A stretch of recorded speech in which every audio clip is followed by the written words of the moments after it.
பார்ப்பதற்கே புண்ணியத்தை தரக்கூடிய அற்புத மதுரை மீனாட்சி அம்மனின் கருவறையில் தீபாராதனை காட்டக்கூடிய அற்புத காட்சி இன்னைக்கு நம்முடைய கண்களுக்கு தென்பட்டுருக்குங்க. இந்த அன்னையை நினைச்சு கொண்டு மனதார பார்த்தீங்கன்னா மதுரை மீனாட்சி தாயே போற்றி எனும் மந்திரத்தை 3 முறை கமெண்ட் பண்ணுங்க. நிச்சயம் உங்களுடைய வேண்டுதல் நிச்சயம் பார்த்தீங்கன்னா மதுரை அரசாளக்கூடிய இந்த மதுரை மீனாட்சி அம்மனின் அருளால் உங்களுடைய வேண்டுதல் நிறைவேறும். சிவபெருமானுடைய 64 திருவிளையாடல்கள் நடைபெற்ற தலம்தாங்க இந்த மதுரை மீனாட்சி அம்மன் கோவில். இந்த மதுரை மீனாட்சி அம்மன் கோவிலில் அருள்பாலிக்கக்கூடிய இந்த அம்பாளை பற்றியும் இந்த கோவிலை பற்றி சுவாரஸ்யமான தகவல்களை தான் இந்த வீடியோவில் பார்க்க போகிறோங்க. நீங்களும் மதுரை மீனாட்சி அம்மனை வழிபடக்கூடிய பக்தராக இருந்தீங்கன்னா மறக்காமல் சேனலை சப்ஸ்கிரைப் பண்ணிவிட்டு கூடவே இருக்க பெல் பட்டனை கிளிக் பண்ணிக்கோங்க. தனிப்பட்ட முறையில் உங்கள் ஜாதக ரீதியாக ஏற்படக்கூடிய பிரச்சனைக்கு சரியான ஒரு பரிகாரத்திற்கோ வீடியோவில் டிஸ்கிரிப்ஷன் கீழே ஜோதிடர் நம்பர் கொடுத்துருக்கோம். அந்த நம்பருக்கு நீங்கள் கால் பண்ணி தெரிஞ்சுக்கலாம். வாங்க வீடியோக்குள்ளே போ. மதுரை மீனாட்சி அம்மனின் கருவறையில் தீபாராதனையை காட்சியை பார்த்துட்ருக்கோம். தமிழ்நாட்டில் பல முக்கிய அடையாளங்களை ஒன்று தாங்க இந்த மதுரை மீனாட்சி அம்மன் கோயில். கோயிலுடைய அமைப்பு, வரலாறு, சிறப்பம்சங்கன்னு எல்லாமே ரொம்ப சிறப்பாக தான் இருக்கும். இந்த அம்மனின் மீனாட்சியின் திருமேனி நிறம் பார்த்தீங்கன்னா பச்சை என்பதால் திருமேனி சிலை ரூபம் முழுக்க மரகத கல்லால் ஆயிருக்கு. அன்னையின் வலது கால் சற்று முன்னோக்கி இருப்பது போல அமைந்திருக்கு. காரணம் பார்த்திங்கன்னா பக்தர்கள் அழைப்பிற்கு உடனே ஓடி வந்து அருள் புரியக்கூடியவள் தான் இந்த அன்னை. அன்னை தன் வலது கையில் கிளியை ஏந்தி அது காதில் பேசுவது போல அமைந்திருக்கு. ஏன்னா கிளிதான் பேசுவதை திரும்ப திரும்ப பேசக்கூடியதுங்க.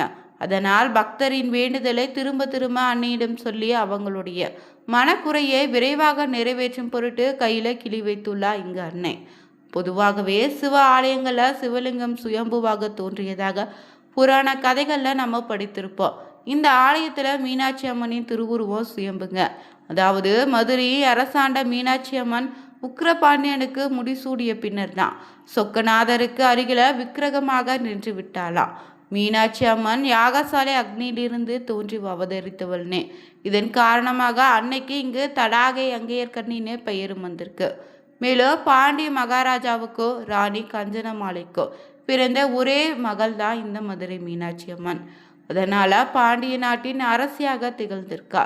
இங்கு மீனாட்சி அம்மன் கோயில கற்ப கிரகத்துல இருக்கும் மீனாட்சி அன்னையை பார்க்கும்போது உயிர்ப்போடு இருக்கும் ஒரு பெண்ணை பார்ப்பது போலதான் இருக்கும். மிக அழகாக காட்சி தரக்கூடிய அன்னை மீனாட்சியை பார்த்து கொண்டே இருக்க வேண்டும்னு எண்ணம் தோன்றும். பொதுவாக சிவ ஆலயங்களில் சிவலிங்கம் இருக்கக்கூடிய கருவறை மூலஸ்தானமாக பார்ப்பாங்க. ஆனால் சிவனை வணங்கிய பின்னர் தாயாரை வணங்கக்கூடிய வழக்கம் இருக்கு. இங்கு விபூதி பிரசாதமாக கொடுக்கப்படும். ஆனால் இங்கு மதுரை மீனாட்சி அம்மன் ஆலயத்தில் மீனாட்சி அம்மன் இருக்கும் கருவறை தான் முதன்மையாக பார்க்கப்படுதுங்க. இங்கு அன்னை தரிசித்து விட்டு தான் ஈசனை வழிபடுறாங்க. மேலும் அம்மனின் சன்னதியில் தாளம்பு குங்குமம் பிரசாதமாக கொடுக்கப்படுது. மேலும் மீனாட்சி சுந்தரேஸ்வரர் தான் மதுரையை எல்லா காலங்களிலும் ஆட்சி செய்யக்கூடியவள்னு சிவவாக்காகவும் சொல்லப்பட்டிருக்கு. ஒவ்வொரு புராண சிறப்பு மிக்க சிவாலயங்களில் எம்பெருமான் திருவிளையாடல்கள் நிகழ்த்துவது வழக்கம். அந்த வகையில் இந்த ஆலயத்தில் தன்னுடைய சிவபெருமான் 64வது திருவிளையாடல்கள் நிகழ்த்தியுள்ளார்னு. இப்படிப்பட்ட சிறப்பு பார்த்தீங்கன்னா வேறு எந்த கோயிலும் இல்லைங்க. இங்கு அனைத்து சிவ ஆலயங்களும் முக்தியை தரக்கூடியது, முக்திக்கான வழியை தருன்னு சொல்லுவாங்க. ஆனால் மதுரை மீனாட்சி அம்மன் சுந்தரேஸ்வரர் குடிக்கொண்டு இருக்கக்கூடிய இந்த மதுரைக்கு வந்தாலே முக்தி கிடைக்கும்னு சொல்லுவாங்க. இந்த ஆலயத்தில் வழிபடுவதால் முக்தி மட்டும் இல்லை, அனைத்து செல்வங்களும் கிடைக்கும்னு ஐதீகமாக சொல்லப்படுது. மேலும் இங்கு நம்மூரில் உள்ளோர் வட இந்தியாவில் உள்ள காசி, கேதார்நாத் போன்ற ஆலயங்களுக்கு செல்ல விரும்பி வழிபடுவாங்க. ஆனால் வட இந்தியர்கள் பலரின் ஆசையாகவும் மதுரை மீனாட்சி அம்மன் தரிசிப்பதோ ஆலயத்தை எப்படியும் கண்டுவிட வேண்டும்னு நினைக்கிறாங்க. தமிழகத்தில் பார்த்தீங்கன்னா மிகப்பெரிய விழா நடக்கக்கூடிய ஆலயமாக இது இருக்குது.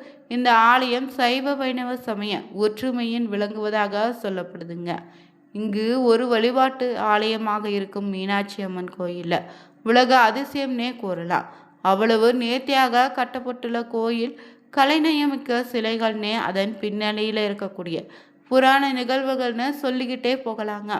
மேலும் சிவகங்கையில் உள்ள விஸ்வநாதர் ஆலயத்தில் விசாலாட்சி அம்மனுக்கு நவராத்திரி 4 நாள் மீனாட்சி அம்மன் அலங்காரம் செய்யப்படக்கூடிய வழக்கமும் இருக்குது.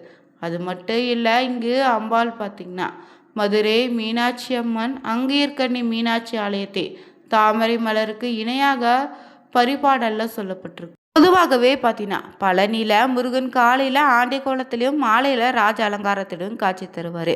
சோட்டனைக்கரை பகவதியம்மன் சரஸ்வதி லட்சுமி பார்வதி தேவிடு 3 விதமாக காட்சி தந்து அருள்பாலிப்பா. அந்த வரிசையில் இந்த மதுரை மீனாட்சி அம்மன் மொத்தமாக 8 விதமான அலங்காரங்களில் காட்சியளிக்கிறார். சக்தி இல்லையேன் சிவமில்லை என சிவனே உணர்ந்திருந்த போதும் சக்தி தலங்களாய் விலகும் ஊர்களில் சிவனின் ஆட்சியை நடக்கும். ஆனால் மதுரையில் அன்னையின் கையை ஓங்கி இருக்குங்க. மதுரையின் அரசியாய் மீனாட்சி ஆட்சி செய்கிறார். முதல்ல இங்கு மீனாட்சி அம்மனுக்கு அபிஷேகம் பூஜை செய்த பின்னர் தான் சுந்தரேஸ்வரருக்கு செய்வது வழக்கம். பக்தர்களும் அன்னையை வணங்கிய பின்னரே அம்பரை வணங்கி வழிபடுறாங்க. இங்கு மதுரை மீனாட்சி அம்மன் கோயிலில் பல அதிசயங்கள் இருக்கு. மதுரை மீனாட்சி அம்மன் தினமும் 8 விதமான சக்திகளாக பாவிக்கப்பட்டு ஆராதிக்கப்படுகிறார். இது மற்ற கோவில்களில் இல்லாத ஒரு சிறப்புனே சொல்லலாம். அவை திருவனந்தல் பள்ளியறையில் மகா சோஷ்டசியாகவோ, அது மட்டும் இல்லை வரத சன்னதியில் பலாவாகவோ 6 to 8 நாளிகை வரையிலும், புவனேஸ்வரியாக 12 to 15 நாளிகையில் வரையில், கௌரியாக மத்தியானத்தில் சியாமலா தேவியாகவும், சாயரச்சியில் மாதங்கியாகவோ, அர்த்த ஜாமத்தில் பஞ்சசியாகவோ, பள்ளியறைக்கு போகையில் சோஷ்டசியாகவோ வழிபடுகிறார். காலையில் பார்த்தீங்கன்னா இங்கு அன்னை சின்னஞ்சிறு சிறுமியாக உச்சி காலத்தில் மடிசார் புடவை கட்டியும், மாலை நேரத்தில் வெள்ளி கவசமும் வெள்ளி கிரீடமும் அணிந்து, இரவு நேரத்தில் அர்த்த ஜாமத்தில் வெண்பட்டு புடவை அணிந்து அன்னை காட்சி தருவா. இது வேறு எந்த கோவிலோ இல்லாத சிறப்பம்சங்க. இங்கு அன்னையின் பார்த்தீங்கன்னா இந்த ஒவ்வொரு அலங்கார காட்சியும் காண கண்கோடி வேணும்னு சொல்லலாம். ஒரே நாளில் புவனேஸ்வரி, கௌமாரி, ஷியாமலா, மாதாங்கி, பஞ்சசி இன அன்னையின் அத்தனை ரூபத்தினையும் தரிசிப்பவங்களுக்கு மறுபிறவி கிடையாதுன்னு சொல்லுவாங்க. அன்னையை தரிசித்தா செய்வதில் மறைந்துள்ள தெய்வீக ரகசியங்கள் என்னென்னு தெரிஞ்சுக்கலாம். வாழ்க்கையில் ஒரு முறையேன்னு காண வேண்டிய அன்னை மீனாட்சியின் பள்ளியறை பூஜை எல்லா கோவில்களையும் போல மதுரை மீனாட்சி அம்மன் கோவிலிலும் போல பள்ளியறை அம்மன் சன்னதியில் இருக்கு. இரவு அர்த்த ஜாமத்தில் மல்லிகை பூவால கூடாரம் கண்டு வெண்தாமரைகளால் மீனாட்சியினுடைய பாதங்கள் அலங்கரிக்கப்பட்டு வெண்பட்டால் அம்மன் அலங்கரித்து கிடைக்கும் அன்னையின் திருக்காட்சி காண கண்கோடி வேண்டுங்க. இங்கு இரவு பள்ளியறைக்கு சுந்தரேஸ்வரரது வெள்ளி பாதுகைகள் சுவாமி சன்னதியிலிருந்து பள்ளியறை வரும். பாதுகைகள் வந்த பின் அன்னைக்கு விசேஷ ஹாரத்தி, அதாவது மூக்குத்தி தீபாராதனை நடத்தப்படுது. உள்ளே இருக்கக்கூடிய பெரும்பாலான வண்ணம் வெள்ளை. ஆகவே தான் அன்னையின் மூக்குத்தி மிக மெளிதாக தரிசிக்க இயலும். அத்தோடு 3 வகையான தீபங்கள் காட்டப்படும். அதில் கடைசி தீபம் அம்மனின் முகத்திற்கு மிக அருகில காட்டுவாங்க. இப்படி காட்டும்போது மிக தெளிவாக அம்மனின் திருமுகத்தினை தரிசிக்க முடியும்.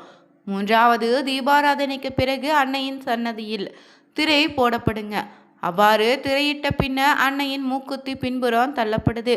மேலும் இங்கு இப்படி செய்த பிறகு அன்னையின் சார்பாக அன்றைய கட்டளை கணக்கான பாட்டார் ஈசனை வரவேற்றும் பள்ளியறைக்கு எழுந்தருளச் செய்வார். அதாவது மூலஸ்தானத்துக்கு இருக்கும் மீனாட்சி சுந்தரேஸ்வரருக்கோ பாத பூஜை செய்து பள்ளியறைக்கு அழைத்து செல்வதாக ஐதீகமாக நடத்தப்படுதுங்க. இங்கு மதுரை மீனாட்சி அம்மன் கோயிலில் நடத்தக்கூடிய இந்த பள்ளியறை பூஜை பார்க்க திகட்டா காட்சியாக இருக்கும். இங்கு பள்ளியறை பூஜை சிவசக்தியின் ஐக்கியத்தை உணர்த்துவதால் இந்த தரிசனத்துக்கு ரொம்ப சிறப்பதிகம். அதன் பின்னர் அம்பிகையின் சன்னதி மூடப்பட்டு பள்ளியறையில் பூஜை, பால் பழங்கள், பாடல்கள், வாத்திய இசைன்னு சகல உபசரங்களும் இரவு கோவிலில் நடை சாத்தப்படுதுங்க. மேலும் இங்கு அன்னையின் கோவிலுக்கு வந்து கணவன் மனைவி ஒற்றுமைக்கு மதுரை மீனாட்சி அம்மன் கோவிலில் தினமும் நடத்தக்கூடிய பள்ளியறை பூஜையை தரிசித்து நல்ல பயனை கொடுக்குன்னு சொல்கிறாங்க. மேலும் மீனாட்சி கோவிலில் மறைந்துள்ள பள்ளியறை பூஜையை தரிசன ரகசியமாகும். குழந்தை பாக்கியம் இல்லாதோரோ பிள்ளை வரம் வேண்டுவோர்னு கட்டாயம் காண வேண்டிய அன்னை மீனாட்சியின் தரிசனமாக சொல்லப்படுது. குழந்தை பாக்கியம் இல்லாதோர் பிள்ளை வரம் வேண்டுவங்களோ காலையில் பார்த்தீங்கன்னா மீனாட்சி அம்மனின் சின்ன சிறு சிறுமி அலங்காரத்தோடு நடக்கும் ஆராதனையை தரிசித்து மனமுருகி வேண்டினாலே அன்னையின் சந்தான பாக்கிய பலனை கட்டாயம் தந்துருவா. அது மட்டும் இல்லை, வியாபாரத்தில் நஷ்டம், தொழில் வேலையில் பிரச்சனை உள்ளவங்க காண வேண்டிய தரிசனம். வியாபார நஷ்டம், தொழில் வேலையில் பிரச்சனை உள்ளவங்க அன்னையின் வைரகிரீட அலங்காரத்தினை கண்டு தரிசித்தா வியாபாரத்தில் நல்ல முன்னேற்றம் உண்டாகும். அது மட்டும் இல்லைங்க, வாழ்க்கையில் ஒரு முறையின தரிசிக்க வேண்டிய கோவில்களை இந்த அன்னை மீனாட்சி சுந்தரேஸ்வர ஆலயத்தின் முன்னு. இவை எல்லாவற்றையும் விட புண்ணியம் செய்தவங்களுக்கு மட்டுமே அன்னை மீனாட்சியை தரிசிக்கக்கூடிய அமைப்பு கிடைக்குன்னு சொல்றேன். மீனாட்சி அன்னையின் பாதம் பார்த்தீங்கன்னா ரொம்பவே சிறப்பான புண்ணியத்தை தரப்போதுங்க. உங்கள் வாழ்க்கை எல்லா வளங்களையும் நிச்சயம் இந்த தாய் தந்துடுவா. மீனாட்சி தாயே போற்றின்னு பதிவை 3 முறை பதிவிடுங்க. நிச்சயம் உங்களுடைய வேண்டுதல் எதுவாக இருந்தாலும் இந்த மீனாட்சி அம்பாளின் அருளால் நிறைவேறும். இந்த வீடியோ பதிவு பிடிச்சிருந்தா லைக் பண்ணுங்கள், ஷேர் பண்ணுங்கள், கமெண்ட் பண்ணுங்கள். மறக்காமல் சேனலை சப்ஸ்கிரைப் பண்ணிவிட்டு கூடவே இருக்க பெல் பட்டனை கிளிக் பண்ணிக்கோங்க. Thank you viewers.